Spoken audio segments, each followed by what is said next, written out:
اکثر مائیں کہتی ہیں میرا بچہ بڑا شیطان ہے، استغفراللہ، یعنی شیطان کا مطلب کتنا برا ہے نا. تو پھر آپ اپنے بچے کو کہہ دیں بہت شرارتی ہے، لیکن کبھی نہ کہیں بہت شیطان ہے. شیطان تو بہت بری ذات ہے. اس کے بعد ہم نے کبھی بھی کسی لیٹر پر یا کسی چیز پہ 786 لکھ کے یہ نہیں سمجھنا کہ ہم نے بسم اللہ پڑھ لی ہے. ٹھیک ہے، 786 بسم اللہ نہیں ہے. وہ ایک ایک حرف کا انہوں نے کوئی نمبر نکال کے اور 786 بنا لیا. نہ تو یہ آپ صلی اللہ علیہ وسلم کے وقت میں ایسا تھا، نہ آپ صلی اللہ علیہ وسلم نے ہمیں ایسا سکھایا. تو کیوں ہم 786 ایک نئی چیز نکال کے بس بسم اللہ کے اتنے پیارے الفاظ کو چھوڑ کے 786 لکھ لیتے. اور بسم اللہ اس لیے نہیں لکھتے کہ بے حرمتی ہوتی ہے جی اس کی. تو آپ صلی اللہ علیہ وسلم نے تو دیکھیں کافروں کو جو خطوط لکھے ان میں بھی بسم اللہ سے سٹارٹ کیا، کافر کو خط لکھتے ہوئے. تو آپ صلی اللہ علیہ وسلم نے تو نہیں یہ کیا کہ بے حرمتی ہوگی اس لیے میں لکھتا ہی نہیں ہوں. تو ضرور بسم اللہ کہا کریں، لکھا کریں. ٹھیک ہے انشاءاللہ.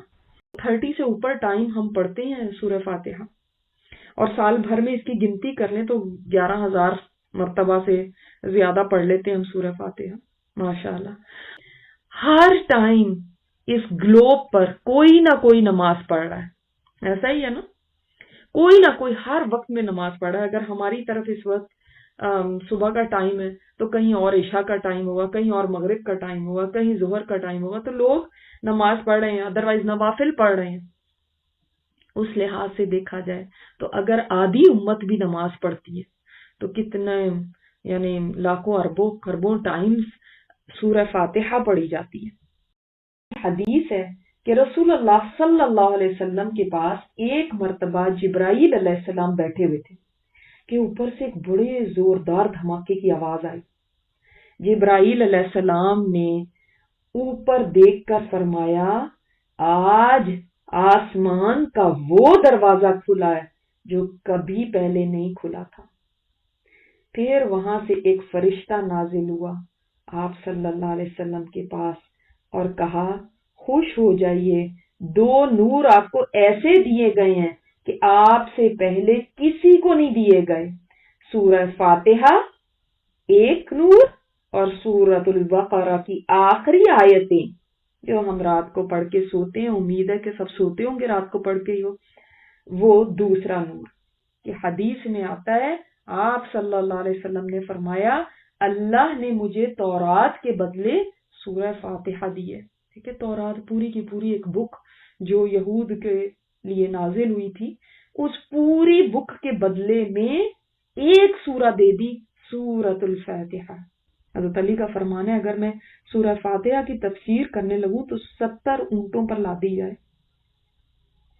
تو آپ سوچیں گے پورے کی پوری ایک آسمانی کلام ہے تورات، اس کا خلاصہ سورہ فاتحہ ہے، یعنی اس کا بدل سورہ فاتحہ، اور پورے قرآن کا خلاصہ سورہ فاتحہ.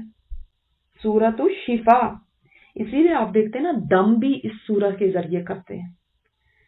دارمی میں یہ روایت ہے کہ سورہ فاتحہ ہر زہر کی شفا ہے. اس کا نام سورۃ الرقیہ بھی ہے، رقیہ کرنے کے لیے. رقیہ کیا ہوتا ہے؟ دم.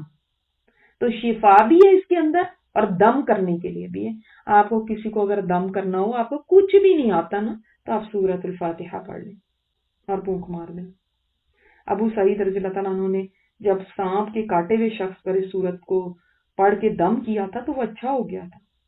آپ صلی اللہ علیہ وسلم نے فرمایا جب تم بستر پر لیٹو اور سورہ فاتحہ اور سورہ اخلاص پڑھ لو تو موت کے سوا ہر چیز سے امن میں آ جاؤ گے. بازار میں یہ حدیث ہے.